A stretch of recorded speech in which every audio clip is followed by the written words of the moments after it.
The millionaire, Mr. Military the millionaire. Mr. Military, the millionaire already talking. What's good, family? Thank you for coming out. Y'all know what time it is, man. That's right, that's right. Welcome to the channel. It's your boy Ian Scott with the channel Ian on the Quest. Got my man here. Mr. Military the millionaire, Web B vibing, Deshaun Webb, the one and only star. You know what I'm saying? Right on, right on. All right, so today we're gonna do like a little bit of a conversation. We ain't gonna call it a podcast. We're not gonna call it an interview. We're just gonna have a conversation. And what we're gonna cover in this conversation is the way to transition out of the military. So the military transition from going to a active duty service member or just a service member in general back to your civilian person. You know what I'm saying? So Precisely. Webb here, he just got out about 4 weeks. Yeah, about 4 weeks ago. 4 weeks ago, so he's pretty fresh. You know, I started making these videos around 2020 as I was transitioning out of the military. It's now 2022 going on 2023. So he's going to have all of the up-to-date information that we need. So Webb, you got out about roughly a month ago, you know, barely a month ago. How was your experience, man? Like, how was your experience getting out? The experience was mentally daunting. Mentally daunting. And that's coming from somebody who actually prepared for this. It was still mentally daunting. We had a lot of external factors in my ear. You had people that's in the military who's the long lifers, who's at 17, 20, sometimes 22, 23 in your ear telling you to go for the long haul. There's a lot of external factors, along as with the internal factors, like being this fear of the unknown, because at the end of the day, you change your whole life. Like, people don't look at it that deep, but it really is that deep. You're going from a culture that take care of you, pretty much, to a culture where you got to take care of yourself. And then for some people, like myself, I'm in this straight out of high school, you know what I'm saying? So like, damn near, I done spent my whole adult life in the military. Right. So that transition is different. Yeah. So I heard you say external and internal conflict. So the external conflict, I guess, would be people projecting their own fears on you, you know. Precisely. And that happens in the civilian place as well, you know, because you got a lot of people who are in that work mindset, you know, who've been working 30, 40, 50 plus years to get their retirement, get their pension and whatnot. And you have people like yourself, you know, trying to be an entrepreneur. You know, you want to go into the business side of it.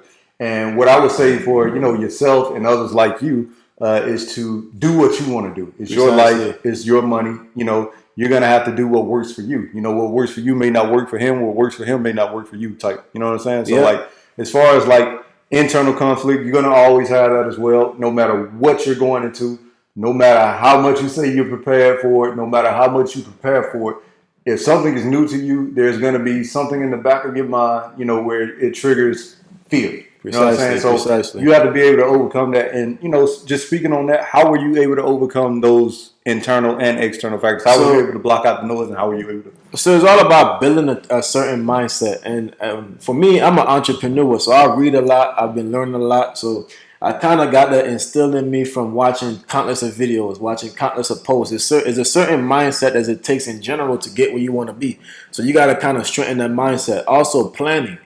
Well, like, if you fail to plan, like, you're gonna fail. And then when adversity hits you, if you have no plan in place, you don't know how to deal with that adversity. You can most adversities when it comes to transitioning is things you can predict. It's not It's not something brand new that never been done. There's countless people that has transitioned before. We have whole programs called the TAPS, in which they teach you about all the things that you have to look forward to. So what I had to do was start taking this information, and instead of just taking information and just keeping it in my head, start to apply this information. Start to really dig down and plan for each step. That way, when the adversity did came, my plan is so solid and my mental is so set strong on what I'm trying to do.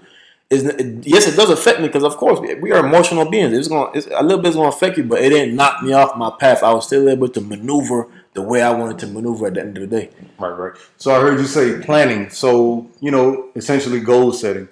What things did you have to plan for, and how far out did you plan when you started planning? So one of the biggest things is the change in finances. So everybody thinks getting out the military is so easy. You're just going to go out here and just land a crazy job. If you talk to anybody in the civilian sector, it's not that simple for a lot of people. For some, yeah, it is like that. But that's one of the things I had to plan. So usually the rule of thumb is to have about 3 months worth of savings so you could cover all your expenses if anything emergency happened. For me, I didn't exactly do that. I took a different approach, which should be an approach I feel like more people should start to think about. Start lowering your debt. One of the problems I see, and even though I just separated that, I watch people go through, I'm a person I learn from failures. So I watch people get towards the end of their enlistment, and then they start to rack up bills. Like, you're going to buy this new truck, you're going to buy this new car, whatever the case may be, put yourself in a different financial situation, and it makes yourself uncomfortable. At the end of the day, you want to do what I did. You want to lower your debt as low as you can. That way, when you get out, you're more comfortable and you are in the position that you could make a sacrifice. Whether it be like sacrificing pay, because sometimes you might get out and depending on what career field, your skills might not even transfer outside the military, which I'm sure we'll touch on later.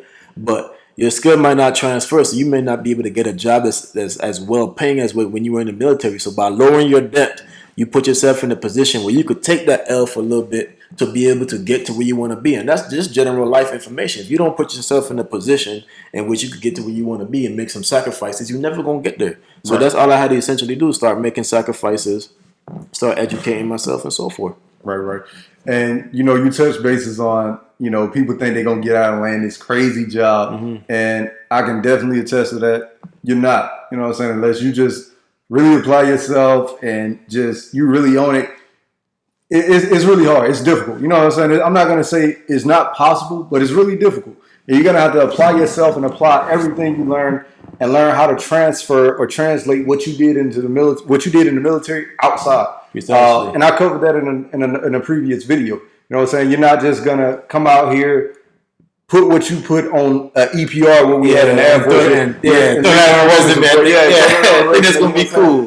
You can take stuff from that, but you have to word it in a way that the civilian personnel that is reading your resume is going to be able to get that. You know what I'm saying? Can understand that. You got to milk it. You got to milk it. Yeah. Milk it. And as far as debt, he's definitely right on that. When I came out, I think I only had my truck payment left, and I paid that off within 4 months of me getting out of the military. And it was a good thing that I did that because I went through 3 jobs within 6 months. Like, I wasn't able to hold down a job. And not that I wasn't able to hold down a job. It was just I got to these places and, I was finding something wrong with it. And it was just basically I didn't want to be at those jobs. Exactly. So, and to that point, like, even that, you got to give yourself flexibility, because you might get out and get into a job and you end up that you don't like it. You don't want to handcuff yourself financially so that you have to work some job that you don't like, the people treating you like however they treating you, and you got to stay here just because you say, oh, I got this car payment, I got this,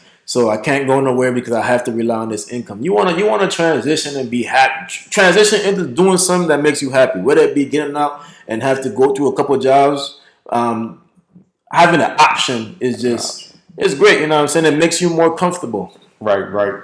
I definitely agree with that. And just to hit back on debt, so just minimize your debt as much as possible if you can't pay it all off before you get out. Me personally, I think you should plan 2 years ahead of time before actually separating the military. Go ahead and, just start planning, start doing things that are going to get you there, because like you said, we don't plan to fail. We fail to plan. You know what I'm saying? We don't plan to fail. We fail to plan. So if you got you a good solid plan in place, and even a good solid plan sometimes falls through. So you need a plan B, plan C, plan D. You know what I'm saying? Not everything is going to work. So just set your goals. We're going to hit on goals too, because we were talking earlier, and he had some good points on goals. So like when you were goal setting, like what exactly did you do? How far out did you project? What goals did you set for yourself? So they got the SMART acronym, and I could go in here and define it by its literal meaning, but I'm gonna just tell you exactly how it is. First of all, your goals gotta be projected out, and they gotta be able to be measurable. That's the and to me, that's one of the biggest things: being able to set these goals and making them measurable. And then you gotta set realistic goals. And when I say realistic, I don't mean limit yourself in terms of what goals you're setting for yourself, but make them realistic that they are attainable. Not, okay, I'm going to go fly. You're not finna fly. You know what I'm saying? Right. Set some realistic goals and start setting them early. For example, one of the biggest things for me was getting my education. I was a weapons troop. Everybody in the Air Force community that knows about the flight line knows that weapons doesn't translate to nothing outside. So I set the goal for myself to get educated as much as I can in something that translate great into the civilian world, which was marketing.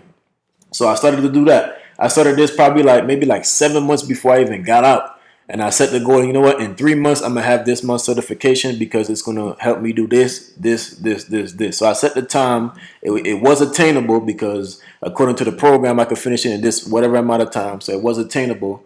and then it was measurable whether you get your certification or not. So it's really that simple, and you got to do that with everything. You know what? I'm gonna set this goal for saving bread. Do the same thing by when? Okay, according to my budget, which people don't even know about budget, setting budgets and making actual budgets. According to this budget, I'm gonna have this much of money by this time. Okay, in 3 months, I'm gonna save this much of money.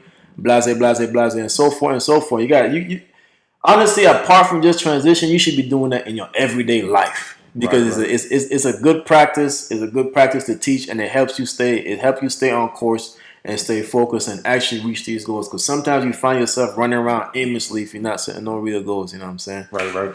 And that's good on goals. He touched on SMART goals, which are specific, measurable, attainable, realistic, or relevant, and time bound. And then you covered finance a little bit with budgeting. So your financial state prior to you getting out is important. You know what I'm saying? So like, what financial state are you going to be in prior to you separating from service? Because you don't know what to expect when you're getting out. You get your military paycheck, you get your BAH, which is basic assistance for housing, BAS, basic assistance for sustenance, which is food. So you're going to have to start being wiser with your money. If you don't already have good money habits, good money. I was about to say good money hygiene, but good money habits. You know what I'm saying? So just think about things like that. Those are very important factors prior to you separating from military service. And just being that like inflation is on the rise, the economy is just bad right now. There's a lot of economic factors that you got to sit here and take into account. Like prices of things are rising, and you're no longer gonna have that. Yeah, you're no longer gonna have that comfortable space where the military gonna just account for everything. Like you see, when people was getting laid off all these times, I was no fear. I didn't even. No matter how bad COVID got.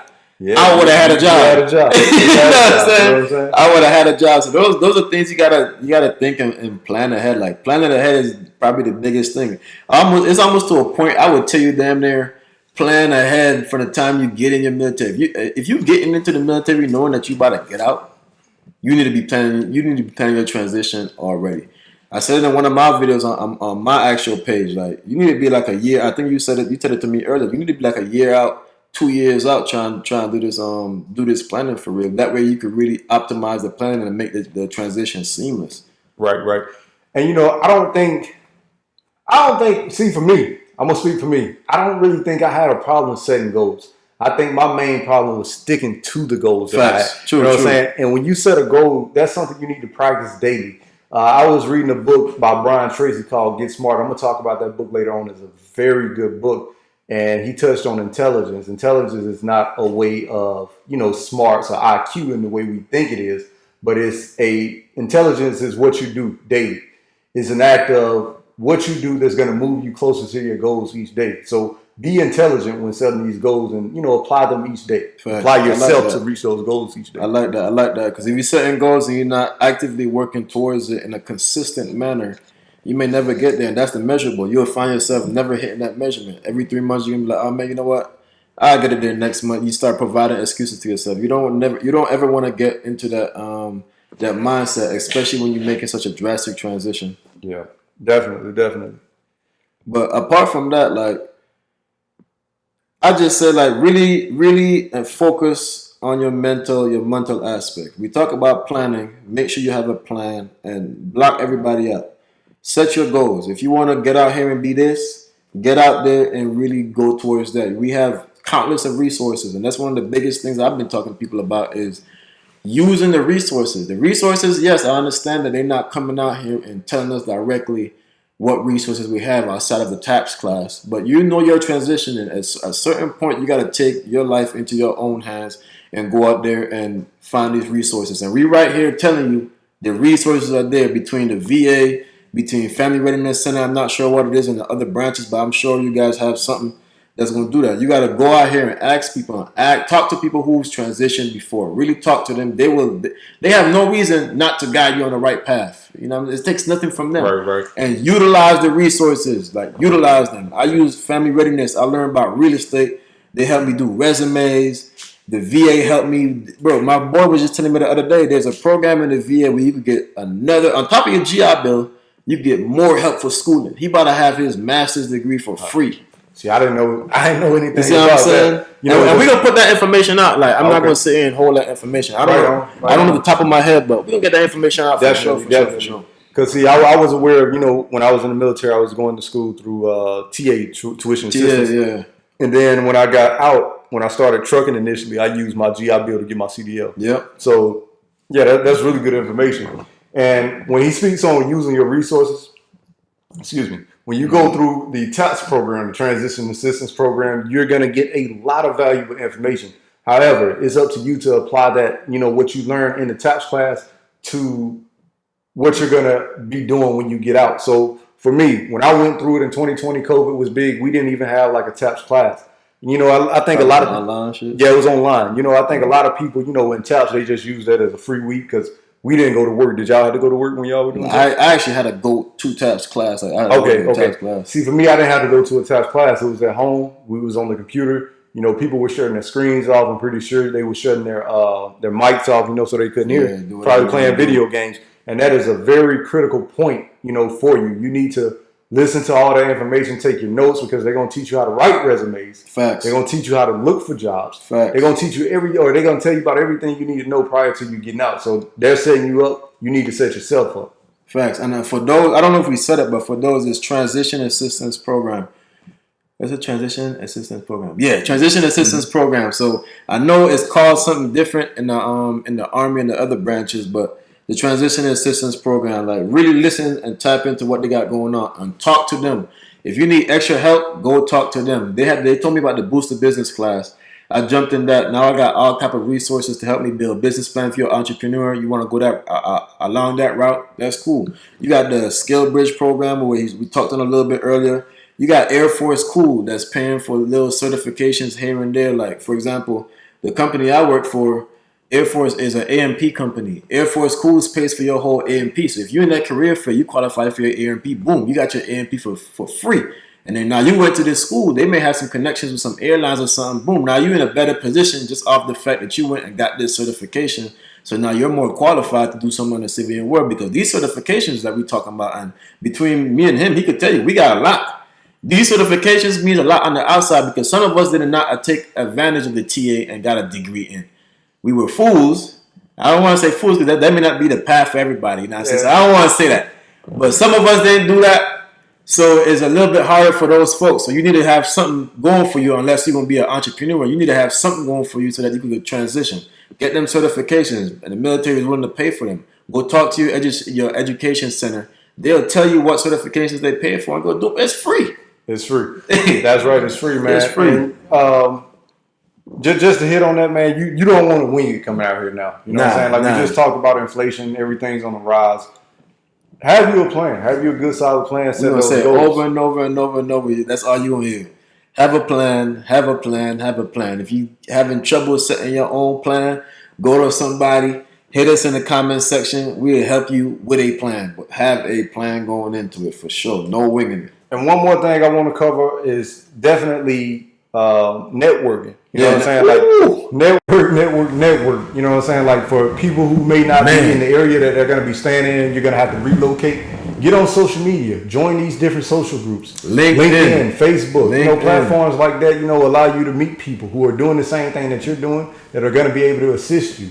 So go to these, like if you're in another place or if you're at your area, go to these, like they got this website called meetup.com. You can see what events are going on. Get it involved in like community events. Like you're able to meet people everywhere. But I'll tell you straight up, if you have a good solid personality, you ambitious, you get a job that somebody with the right credentials probably can't get. Networking opens doors that skills and certifications or whatever it may be don't open. I'm sure you've heard of stuff where you've been through where it's like, okay, he got the job because he knows somebody. Well, it's time for you to take advantage of this same system. Start meeting people, start telling them like, yo, I'm transitioning out. Like one of my boys, he put me onto LinkedIn. I was never on, I'm not gonna lie, I was never on LinkedIn. And see, LinkedIn looks like Facebook, but it's for business. You know, you go in there and chop it up with somebody, he mess around, be the CEO, be like, yeah. Put you in the right spot. Definitely be professional. You know what I'm saying? Like, get your resumes done. Go take some professional pictures. Post them on your LinkedIn account. Start networking with people on LinkedIn. You on Facebook every day anyway. You on Twitter every day anyway. You on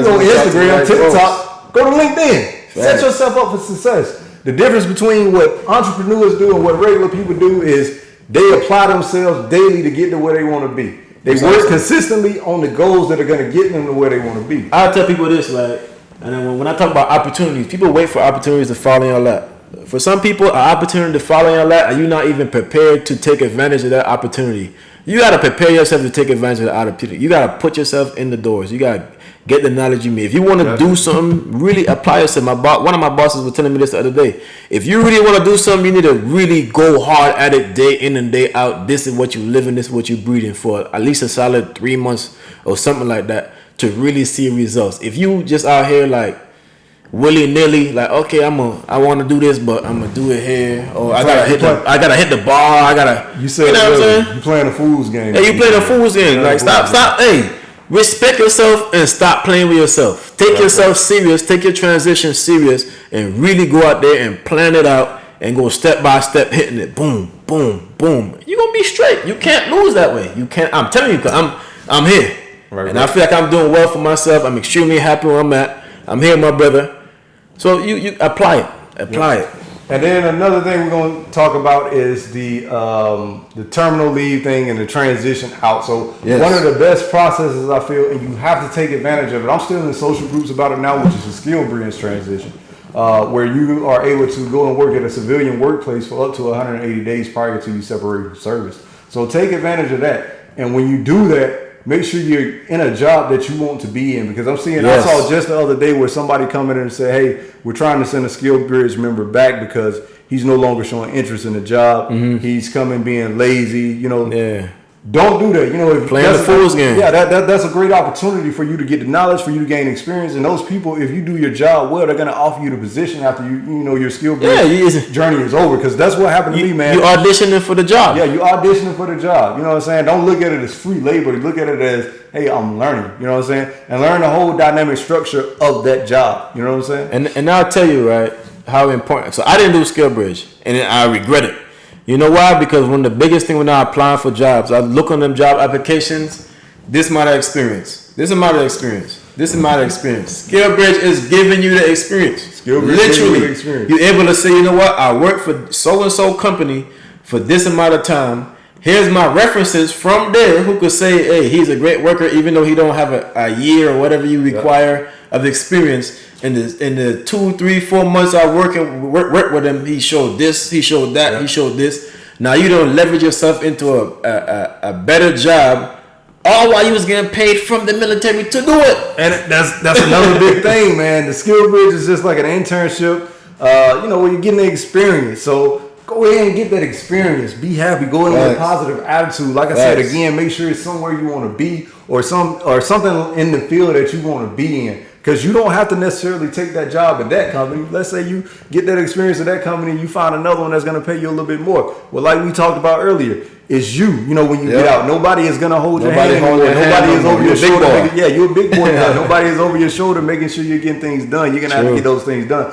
And one thing you're going to have to get done is you're going to have to pay those bills. Facts. You know what I'm saying? And we talked about it earlier too, is the reduction of pay that you might have to accept when coming out of the military. Them taxes gonna hit you too. Them taxes gonna hit you hard. You know what I'm saying? So just be prepared for all of that. Yeah, I completely agree. And we're not speaking from a place of just talking about it. We've been through it. Been through it. Going through it. Been through it, going through it. Like I said, I'm military to millionaire. I'm not out here playing.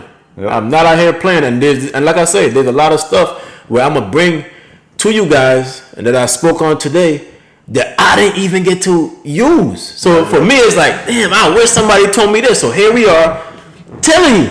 Right. So you can't lose. We're here telling you. So don't make the same. Hey, I always say, if you're gonna make the same mistakes that you watch somebody make, that's when you're really losing. Right. If you take an L and you're not gonna learn from that L, or watching somebody else take an L and you're not learning from them L, you playing yourself. Right. You playing yourself. And see, if you had a different experience coming out, because you didn't do Skillbridge, I did Skillbridge. Mm-hmm. I was overseas. You were still in the location. You know what I'm saying? So my experience was a lot different from his, being that I transitioned from overseas. So I didn't know anybody in the area that I was going to, because I actually went to Phoenix, Arizona at first, and I came back to Tucson later. So I didn't have a place to stay.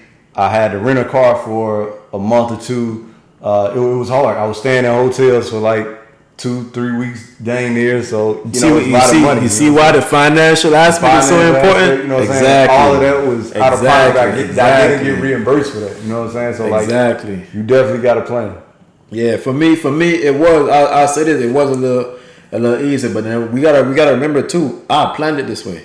Yep. You know what I'm saying? This is not something I just was like, nah. I didn't want to move, but I realized, and I setting realistic goals. I realized that for me to get closer to moving, it would make more sense for me to conquer my foot round real quick, or at least get myself accustomed to the civilian lifestyle. Cause like we're gonna keep repeating, it's a different lifestyle. It's not the same at all.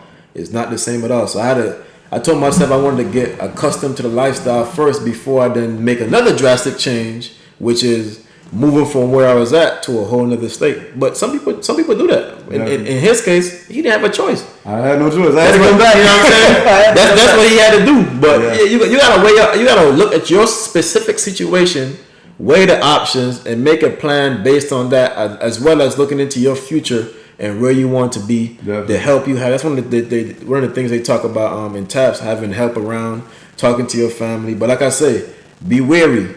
You're gonna have a lot of doubters that's gonna tell you this and this and that. So you need to surround yourself with the people who's gonna push you in the direction that you want to go, not push you in the direction they think you should go. At the end of the day, unless they're a person who are in a position that you want to be, then that's different. If you want to be CEO of X company and CEO of X company is telling you like, "Ew, this is the path," then that makes sense to follow. But if they're not in the position that you want to be, you gotta listen to it. Don't get me wrong, because there may be valuable information in that. Right. But you still gotta take it with a grain of salt, because they're not where you want to be. So in order to get where you want to be, you have to go on a different path that they may be telling you. So just learn how to filter negative information from constructive or good, information that's gonna build you up and that's gonna help you. You know what I'm saying? Even the negative information, just take it, use it as leverage. You know what I'm saying? Because it might be a little bit of truth in it. But, some of it might be a little bit of hating as well. You know what I'm saying? Because people, like we said, people will project their own fears on you. And, they don't want you to get ahead of them. You know what I'm saying? When they see you doing better than what they would do at it, you know what I'm saying? Then that's the hating part of it. Them folks in the military, they used to that system, man. They can try to trap you. Yeah. And then when you out, they like, oh yeah, what you got going on? What you got going on? You know what I'm saying? They still in that trap. Yeah, it's so annoying. They still in that trap. But man, I think we covered a lot of information I had to cover for us today, man. And I appreciate you for coming out again, anytime. Bro. Hey, make sure y'all like, subscribe, drop a comment. If y'all have any questions, like I'm talking about any questions under the sun. You got somebody who transitioned before, you got somebody who transitioned recently. I'm not doing bad at all. I'm doing great. I feel like I'm great. Leave a comment in the section, in the comment section. Ask a question directly, or just leave anything. Say I have a question. One of us gonna reach out to you and make sure we get you right, man. At the end of the day, we all about bringing value. This is what this is about, bringing value. Definitely. Thank you again for coming out, man. Anytime, brother. Like, subscribe. You want to see more content like this? We'll be back at you. Stay tuned. Peace.